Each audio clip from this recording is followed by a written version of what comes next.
കറിനാരങ്ങ കൊണ്ടുള്ള 2 തരം അച്ചാറുകളാണ് ഇന്നത്തെ റെസിപ്പി. ഒരു മീഡിയം സൈസിലുള്ള കറിനാരങ്ങ ആവശ്യമുണ്ട്. അതിനെ രണ്ടായിട്ട് മുറിച്ച് ഒരു ഭാഗം തോലോടുകൂടി തന്നെ ചെത്തിയെടുത്ത് മുളക് പൊടി ചേർത്തുണ്ടാക്കുന്ന ഒരച്ചാറും മറ്റേത് പഞ്ചസാര ചേർത്ത് ഒരൽപ്പം മധുരത്തിലുണ്ടാക്കുന്ന മറ്റൊരച്ചാറും.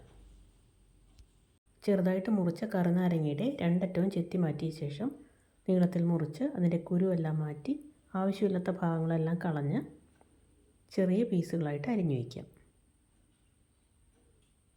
ഒരുപാട് ചെറിയ പീസുകളാവണ്ട, ഒരു മീഡിയം സൈസിലെ കഷ്ണങ്ങൾ. തൊലി കളയരുത്. എപ്പോഴും കറിനാരങ്ങ വാങ്ങുമ്പോൾ നല്ല ഫ്രഷ് ആയിട്ടുള്ള പുറം ഭാഗം ചെറിയൊരു തിളക്കമുള്ള നല്ല നാരങ്ങ നോക്കി വാങ്ങണം. ഈ അച്ചാറിടാൻ ഒരല്പം ജ്യൂസി ആയിട്ടുള്ള നാരങ്ങയാണ് നല്ലത്. ഇതിൻ്റെ ആ തൊലിക്കൊക്കെ നല്ലൊരു സ്മെല്ലുണ്ട്.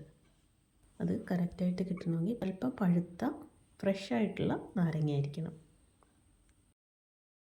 ഇനി വലിയൊരു കഷ്ണം ഇഞ്ചി ആവശ്യമുണ്ട്.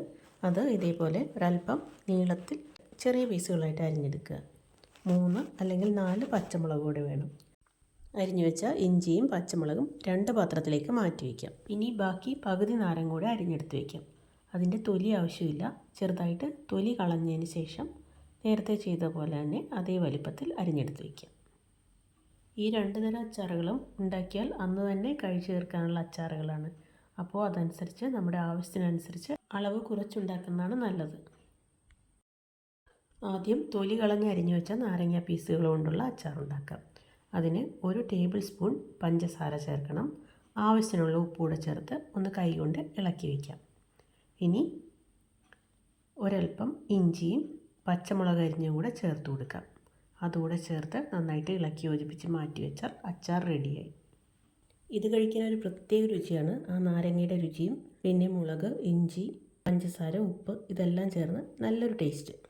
ഇനി തൊലിയോടെ അരിഞ്ഞു വെച്ചിരിക്കുന്ന നാരങ്ങ, ഒരല്പം ഉപ്പും ഇഞ്ചി, പച്ചമുളക് ഇതെല്ലാം ചേർത്ത് ഒന്ന് ഇളക്കി വെച്ച ശേഷം ഒരു പാനിൽ ഒരല്പം നല്ലെണ്ണ ചൂടാക്കി കടുക് പൊട്ടിച്ച് 4-5 വെളുത്തുള്ളി അരിഞ്ഞതും ചേർത്ത് 1 ടീസ്പൂൺ മുളക് പൊടി കൂടെ ചേർത്ത് കൊടുക്കാം.